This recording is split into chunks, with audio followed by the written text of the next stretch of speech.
Greetings, everyone. This is Rock and Roll Spot Connection with the weekly comic book roundup, and we'll be finishing things off this week with this week's DC books. Starting off with The Low, Low Woods, number 2. Where we left off, well, our heroines, L and Z, or L and V, Eldora and Octavia, had an odd experience at the theater, and then later when Octavia went home and seemingly slept with a classmate, that classmate was found dead. So we open up years previously when the two girls were younger, and we see how it is the two met. They were. It said that the two were too young to realize how stupid it was to be alone in the forest. And Octavia was attacked by what appears to be a man with no skin, saved by Eldora, who carried the pocket knife with her. So Eldora takes Octavia home. We cut back to now. The girls are gone back to the theater. They want to know why it is they don't remember anything about the movie except for the end credits. They were watching the previews, and then next thing you know, credits. And one of the classmates of theirs said something ominous to them when they left as well. So they find Josh, their classmate, cleaning up the theater, and they ask him what happened. He swears up and down they slept. However, he also says, "You were so thirsty in heaven." There's then a long bit about... so, of course, we're trying to figure out what they mean and figuring, well, is he maybe talking about the old resort, Heaven on Earth? Apparently, there's supposed to be a party up there. There's also going back to talking about the town itself. It's stated that none of the dead are actually buried in. None of the towns that are actually buried there. They've all fallen into sinkholes since being interred in the ground. So, anyway, Eldora's mom asks her to take their dog to the retirement home and visit with basically let the residents of the home visit with their dog, Pearl. We also learn about how it is that Eldora's parents met. Apparently, her dad came to Shudder to Think to work at the resort, which is where he met Ella's mom, who was a hostess there. He was a dishwasher. They went on a date. Nice place up in Scranton. And Ella's dad said, order whatever you want. So she got the duck. After that, she said,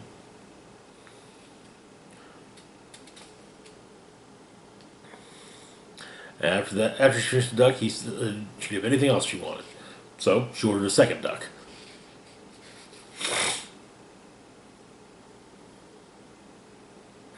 So Eldora takes Pearl by one of the residents at the retirement home, and explain that this woman actually her grandfather built an illegal entrance to a coal seam in their basement. It was down there her whole life, leaking who knows what into the house. And apparently, her husband, John, was killed in the midsummer explosion. Then a sinkhole opened up underneath her son while he was an infant, and swallowed him up.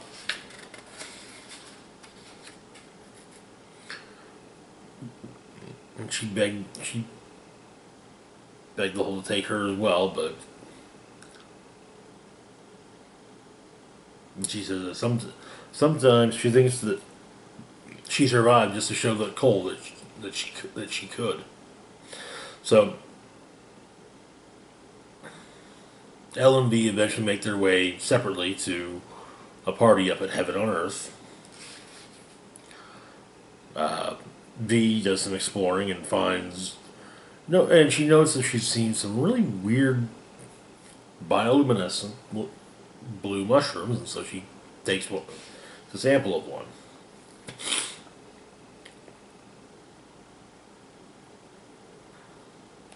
V suggests the two of them do applications in tandem, but L just explains that she's not going to college. She can't afford it, and even if she got accepted, what's the point? She just can't afford to go. Then she goes on to mention, however, that something definitely happened at the theater. It was not just a case of them falling asleep during the movie. Elle mentions that when she got home that night, her underwear was turned inside out.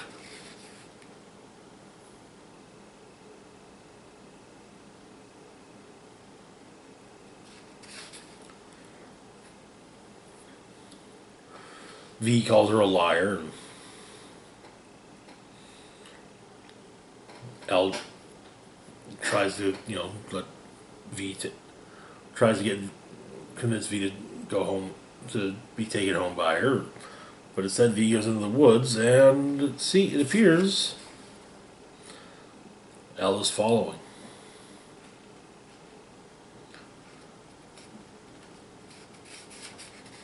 Moving on to Chapter 9 of Sea Dogs. So where we left off in Sea Dogs, well,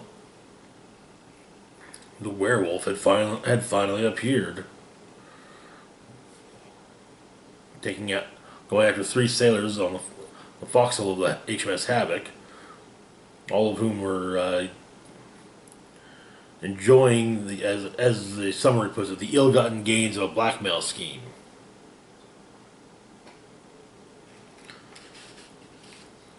You see the wolf killing the 3 crewmen. Then the next morning, the remains are found strewn about the deck.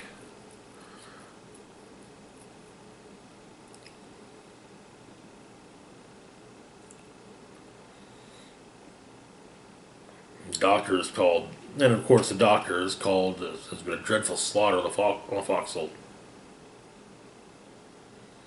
As we all know, the doctor is the wolf, and he's well aware of what happened on the forecastle. Next up, we've got Legion of Spiros, number 3. So where we left off, the Legion had reclaimed Aquaman's trident. They split up into teams to go investigate. One was going to Planet Gotham to look into that. One was going to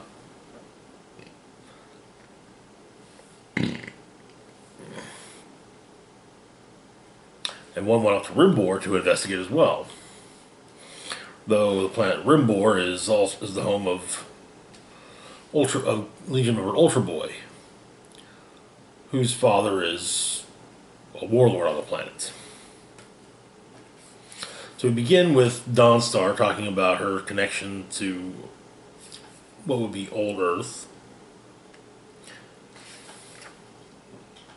Oh, that was another thing that happened when we left off. Superboy took one of the time spheres back to the present so he could bring his best friend, Damian Wayne, Robin, to the future. So on Rimbor,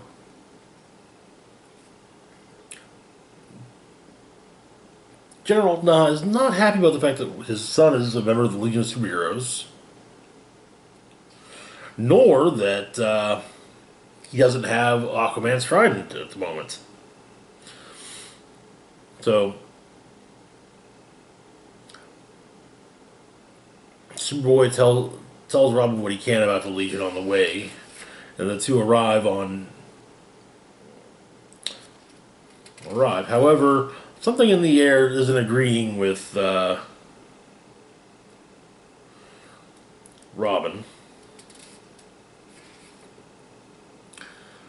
And we're back on Rimbor. The Legion team has arrived. So they talk to Colossal. They talk to Ultra Boy's father. Yeah, it does not. The talk doesn't go well. Ultra Boy's father is not happy that Ultra Boy claims to represent both sides of Rimbor.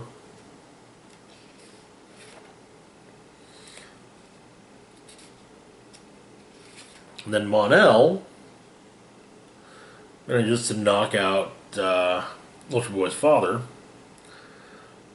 which by Rimbor law makes him now the ruler of Rimbor.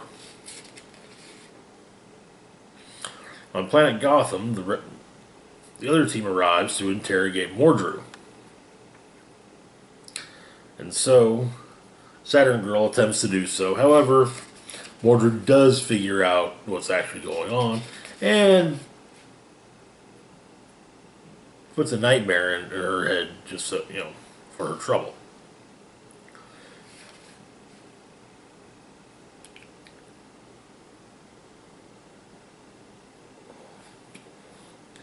But it turns out the Legion is quickly called back, and would be due to the return of Cosmic Boy's team, as well as from Rimbor,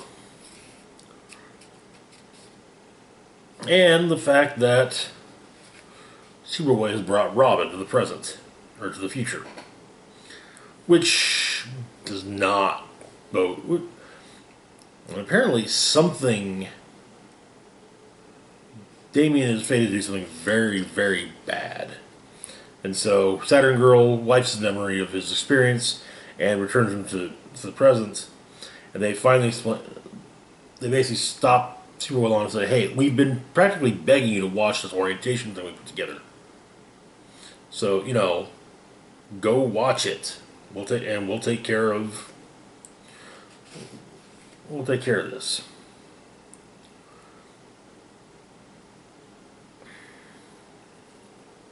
But apparently, the Legion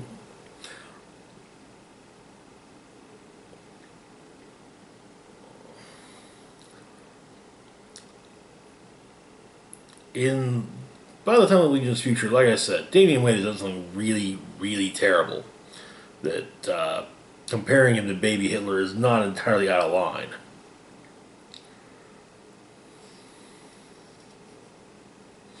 Also, it appears that the Trident has now been stolen.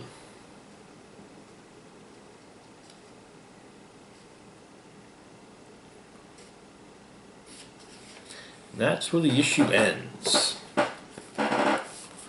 But one other point to make about Damian's potential future is the fact that they do state that they're hoping to maybe change that. Presumably, part of the plan to prevent that is by bringing Superboy to the future. Next up, the last book of the week, we've got The Question: The Deaths of Vic Sage, Book 2. Where we left off, Vic Sage, The Question, went to speak to Richard Dragon about something he had discovered in Hub City. And he was dosed with something and came to the Old West. So we begin in Hub City in 1886, being narrated by a local blacksmith, Vicar Saz. who has done some bad things in his past. And one thing about those bad things, he ends up breaking his hammer. Let's go get a new one. When he arrives at the general store, however, the owner of the store, is refusing to sell an axe to a local black man.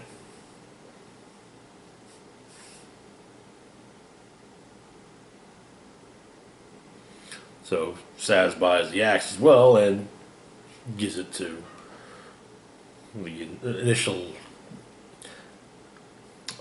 Gives it to the man who identifies himself as Irving Booker.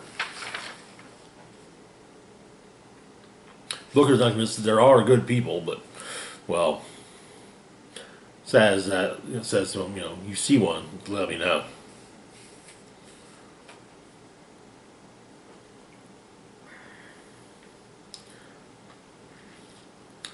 But Saz insists that evil is real not because of the things he saw in the Comanche campaigns, but because of the things he did. He knows that evil is real because it lives inside of him. Anyways, Saz is roused from his sleep, and Booker has been taken to town square. Apparently, the owner of the shop has been killed with the axe that Saz bought and gave to Booker.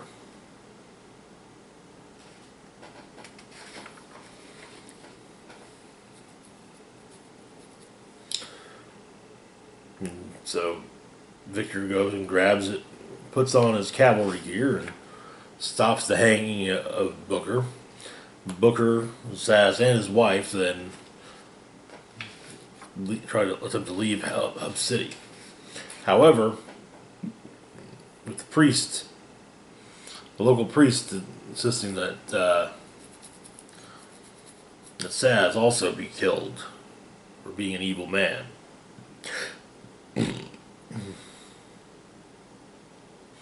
They ride out after a while, and Booker's wife, Alma, insists that they go back and get, they got their land, they got their stuff, and, well, Saz says, yeah, that's going to be burned to the ground, so just forget about it. However, a bullet then pierces Alma's skull. Victor and Irving dismount and fire upon the posse, come after them.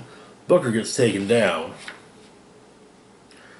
and just before Saz is about to be shot as well,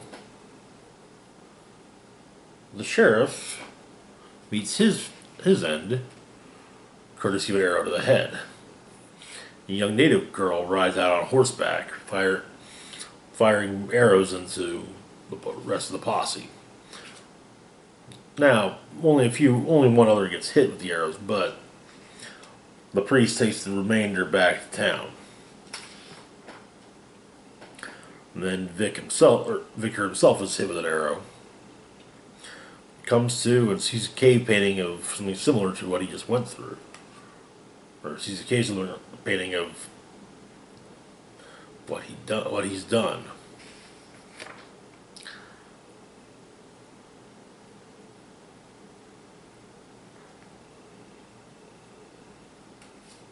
So he goes to see the girl. He keeps calling him Charlie, though he insists his name is not Charlie. His name isn't Charlie. She asks. She mentions asks if he saw the face of the man with 1,000 faces. Victor says that he saw something terrible, the priest. And she then tells him that the guy isn't a priest, it's just one of his faces. Dan goes on to insist that it's the devil.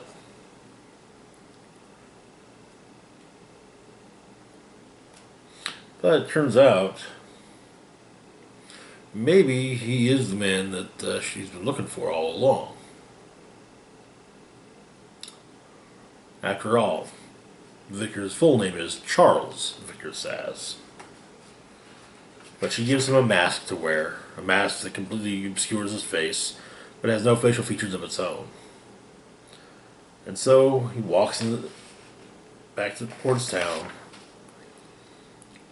asking for water and a horse, but young boy sees him and points out that he doesn't have a face. Rides back into town. Takes care of those that had done wrong, and then goes after the priest.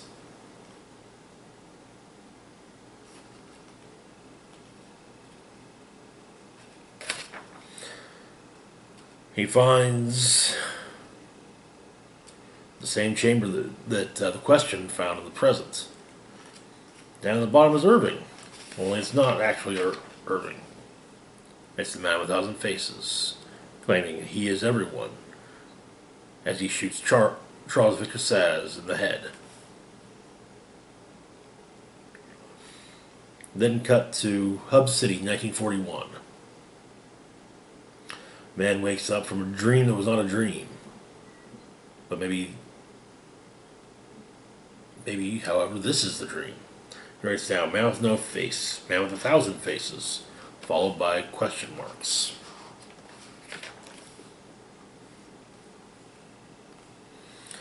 He looks outside and sees the city and says, so now what, Charlie? And that's where the issue ends. Alright, that's it for this week's roundup. As always, feel free to like, share, and subscribe. Links to my Facebook, Twitter, Patreon, and PayPal will be found in the description box down below. This is Rock and Roll Spock signing off, saying live long and rock hard.